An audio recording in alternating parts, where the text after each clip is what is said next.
Kepada Tuan dan Puan, para anggota DPR yang terhormat, apa kabar hari ini? Sepertinya tak sebaik biasanya. Sama, di sini pun begitu. Kita semua memang sedang diuji.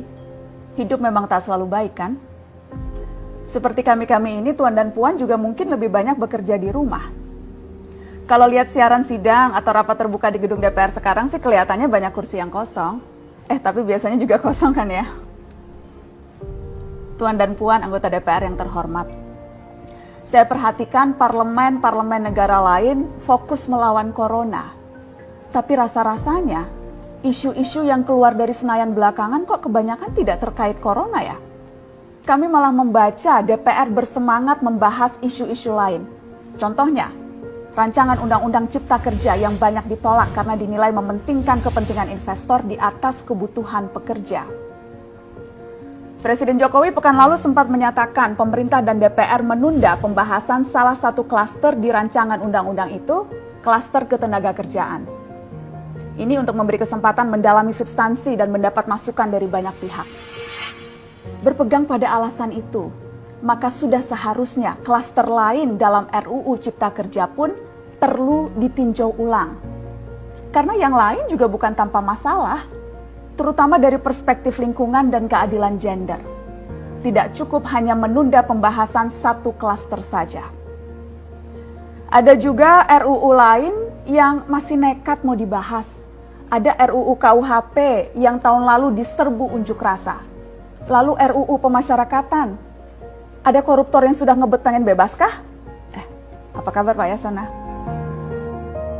Terus terang saja, membahas undang-undang yang menyangkut hajat hidup orang banyak di masa seperti sekarang ini terlalu mengundang curiga. Gara-gara pandemi yang pada jatuh cinta saja berani menunda nikah loh. Ini kok DPR buru-buru banget kayak lagi kejar setoran? Tidak ada undang-undang yang tidak penting, semua penting. Justru karena undang-undang itu penting, aneh jika pembahasannya diseriusi di waktu seperti sekarang, saat dimana perhatian dan konsentrasi kita sedang terkuras bertahan hidup di tengah wabah. Produk hukumnya pun berpotensi cacat bila tidak memenuhi ketentuan, dan rasanya belum ada aturan pembahasan RUU secara virtual. Jika ngotot menuntaskan Omnibus Law, atau RUU KUHP, atau RUU pemasyarakatan, jangan salahkan jika ada yang menilai DPR tidak menjadikan perang melawan corona sebagai prioritas. Saya percaya setiap tindakan dan keputusan di masa krisis mencerminkan skala prioritas. Atau memang inikah prioritas wakil-wakil rakyat kami saat ini?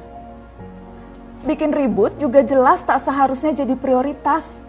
Satgas COVID-19 DPR kemarin dikabarkan mengimpor jamu ilegal dari Tiongkok secara besar-besaran untuk pasien positif virus corona. Satgas kemudian membantah itu, katanya ini diproduksi di Jakarta dan merupakan sumbangan Wakil Ketua DPR RI Sufmi Dasko yang akan dibagikan gratis ke berbagai rumah sakit. Kemudian dikabarkan juga jamunya mengandung bahan berbahaya dan belum terbukti klinis. Satgas lagi-lagi membantah, katanya sedang proses mendapatkan izin edar di Badan Pengawasan Obat dan Makanan. Sedang itu berarti belum kan ya? Tuan dan Puan yang terhormat, niat baik pun perlu proses yang baik. Proses yang semrawut hanya akan disusul polemik. Sementara sekarang kita sedang banyak-banyaknya menaruh harapan kepada negara. Tindak tanduk DPR salah benarnya akan selalu dilihat. Makanya sempat ramai juga warganet mengkritik Satgas COVID-19 DPR RI yang berfoto mengenakan APD saat hendak berkunjung ke rumah sakit darurat Wisma Atlet menyerahkan sumbangan DPR. Ini dinilai melukai hati masyarakat. Tenaga medis kita saja bertaruh nyawa benar karena kekurangan APD. Tidak ada yang meragukan jumlah sumbangan DPR. Kami yakin pasti banyak, namanya juga DPR, beli ribuan rapid test saja mampu, ngeborong jamu apalagi. Tapi ini soal rasa dan empati.